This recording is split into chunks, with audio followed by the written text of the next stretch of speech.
In this video, I'm going to talk through all the maths that's associated with the time-of-flight mass spectrometer. Before you proceed, the first thing you need to do is for you to check your syllabus. This is mandatory for AQA and it's not well covered, if at all, in the textbooks. It's not needed for either OCR or OCR A or B, so please check that. So in the time-of-flight mass spectrometer, stage 1 is ionising our sample. And then all those ions are accelerated so that they have the same kinetic energy, which brings us to our first equation. We need to know that the kinetic energy of an ion is equal to half its mass times the square of the velocity. Kinetic energy is measured in joules. Velocity is measured in meters per second. That's the velocity of the ion. And here we are looking at mass of an ion in kilograms. So quite often when we're looking at exam questions, they don't actually give us the mass of the ion. They might say that we need to find the velocity or perhaps the kinetic energy of, let's go with, what should we go with, titanium, a titanium 47 ion. So how do I find the mass?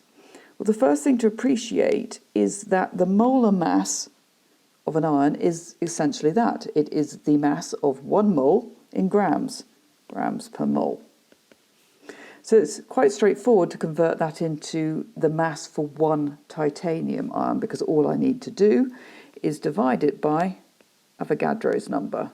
And this is given to you either in the question or it will be on your data sheet.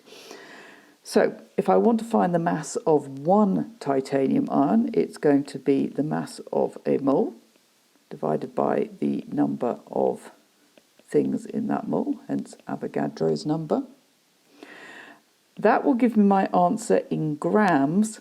I require it in kilograms in order to use it in the time of flight calculations, so I need to divide by 1,000. And in this case, that comes to 7.8 times 10 to the minus 26 kilograms. It's useful at A level when you are getting the hang of questions to get a feel for what size number is about right. 10 to the minus 25, 10 to the minus 26 is about right for the mass of an ion. So if you don't get a number in that kind of region, then at some point, somewhere, you've gone wrong. So once we have the equation for kinetic energy, we can rearrange that so that we'd be able to calculate the velocity of an ion, which is usually what we have to do in all of the A-level questions. So if I divide each side by half the mass, I can see that velocity squared would equal the kinetic energy divided by half m, which is the same way of saying 2 kinetic energy divided by m, just doubling up so I get rid of the half. So velocity is equal to the square root of twice the kinetic energy divided by the mass of the ion. If I know the velocity of an ion, I can use that to help me calculate the time it takes for an ion to fly across the vacuum to hit the detector, or I can work out the distance of the flight tube, because the time taken for an ion to travel to hit the detector is the distance divided by the velocity. Distance, i.e. the length of the flight tube, is given in meters. Velocity, we've already seen, is in meters per second, and the time taken to travel the distance to hit the detector would be in seconds. So this allows us to combine these two equations. So time taken is the distance divided by the velocity. Another way of writing that is distance times 1 over velocity. I've said the same thing. We know that velocity is the square root of twice the kinetic energy over m, so I could also write distance of 1 over twice the kinetic energy over m, and then I could simplify that down, and this is the equation that we're actually after. Time equals the distance times the square root of m over 2ke.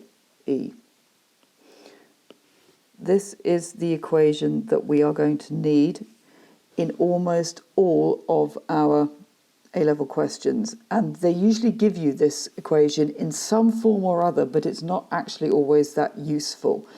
So if you are not mathematically minded, and I'm with you 100% now, I am certainly not, you might find it beneficial to actually learn how these equations relate to each other. I've certainly seen exam questions where they ask you to show that one equation comes from another. And also then you have the right equations in your head ready to use them when you need them for calculations. So let's have a look at a straightforward question to begin with. Calculate the time given for a magnesium ion to travel the length of a flight tube that was 1.2 meters long, and we're given the kinetic energy that they were accelerated to. So we have our equation, time equals distance, times the square root of the mass of the ion divided by twice the kinetic energy. So what information have we got? Well, first of all, we know what the distance is. And remember, it's really important to set your answers out in a way that you can follow and the examiner can follow. We know what the kinetic energy is.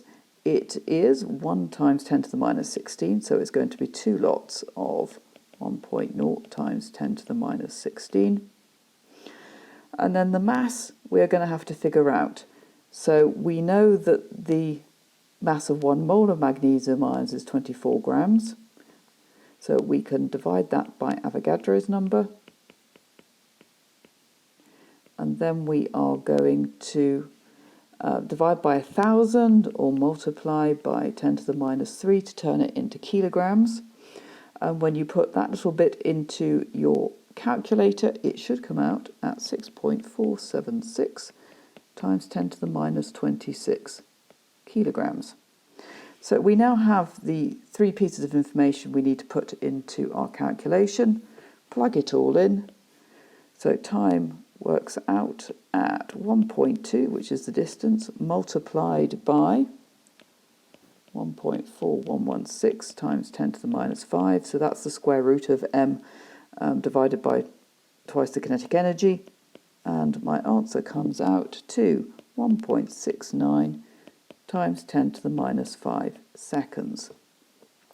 Once again, it's really useful to have a feel for whereabouts your answer should lie, and round about 10 to the minus 5, 10 to the minus 6, 10 to the minus 7 seconds is about right. So I'm happy with that. In the second example, we've been given the kinetic energy for a rubidium-87 ion travelling through a flight tube. We know how long it took to reach the detector, so we have a time, and we've been asked to calculate the length of the flight tube. So first thing I'm going to do is to bring up the 2 equations that we need. Time equals distance divided by velocity, and that velocity is the square root of twice the kinetic energy divided by the mass of the ion. I can rearrange the first equation, so distance is going to equal time multiplied by the velocity, which is the same as saying time multiplied by square root of 2ke over m. So let's plug in our information. We know what the time is. It's told us that it's 2.42 times 10 to the minus 5 seconds. I know what the kinetic energy is. Kinetic energy is twice this value here, 2.95 times 10 to the minus 16. And the mass, once again, we're going to have to figure out. I know that the molar mass of this rubidium is 87. So the mass of one ion, 87 divided by Avogadro's number, tells me the mass of one ion in grams. And I'm going to multiply that by 10 to the minus 3 to give me an answer in kilograms. And that comes out to be 1.445 times 10 to the minus 25 kilograms. So I can plug all that information into my calculator, and I should come up with the answer of a distance being 1.55 meters. Okay, I'm going to give you a minute just to have a read through this question. So time of flight mass spectrometer, ions accelerated, we've got the kinetic energy. The time taken for a chromium-52 ion to reach the detector is 5.42 times 10 to the minus 6 seconds. Calculate the time for a chromium-50 plus ion. So we've got a little bit more to do in this question. Let's start with our chromium-50. We're going to do this in 2 stages. So our chromium-50 plus ion, we've been asked to find the time. I know that time is distance divided by velocity, and I also know that velocity is the square root of 2ke over m, the mass of the ion. If I put those 2 equations together, I have time equals the distance times 1 over velocity, which we can rearrange to be the square root of m over 2ke. If you're having trouble with that, then go back and have a look at the beginning of this video, or alternatively, if you head over to my school at crunchchemistry.co.uk, then I've got worksheets and practice questions where all these notes are put out for you. So what do we know? We know that the mass is going to be, well, we know that a mole of ions is 50 grams per mole, so we've done this enough now to understand what we're doing, finding that out, converting it into kilograms, and that comes to 8.30 times 10 to the minus 26 kilograms. Kinetic energy, I know what the kinetic energy is. I need twice 1.56 times 10 to the minus 16. However, what I don't seem to have is a distance. How do I work out the distance, i.e. the length of this flight tube? Well, this is where we need to do this in 2 sections. I can get that information by figuring out that from the chromium-52 plus ion. So let's have a look at that. I will be coming back. So chromium-52. Time 5.42 times 10 to the minus 6 seconds. I know how long it takes to travel the length of the flight tube and hit the detector. I can work out the mass. That's quite straightforward now. Times 10 to the 23, convert into kilograms, and that works out at, where have I got that, 8.635 times 10 to the minus 26 kilograms. And I know the kinetic energy that all ions are accelerated to, regardless of mass, 1.56 times 10 to the minus 16 joules. So distance equals time times velocity, and I know that velocity is the square root of twice the kinetic energy over the mass.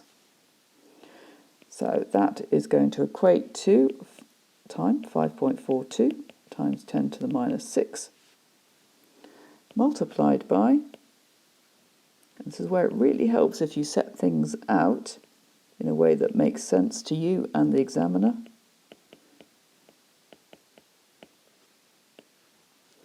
And we've worked out the mass of the ion, 635 times 10 to the minus 26. And the distance comes out to be 0.323 metres. So now I know how long the length of the flight tube is, so I can go back to my chromium-50 ion and I have the missing piece of information. So I have flicked back. I can get rid of my question mark now because I know how long the flight tube is. I have just worked it out to be 0.323 metres. So I have all the information I need now. I can plug that into my calculator and I get a time for the chromium-50 ion to be 5.23 times 10 to the minus 6 seconds. Now I can double check how likely that is to be correct. It is correct, because the slightly heavier ion took 5.42 times 10 to the minus 6 seconds. Heavier ions travel more slowly. So that's a quick check that you can do before you move on to your next question. If this has been useful, hit the subscribe button, the effortless way to support your studies. And by clicking the link in the description below, it'll take you straight to Crunch Chemistry School, where you can access my free maths skills course, complete tuition, and worksheets designed specifically to build your confidence and stretch you. Together we can do this.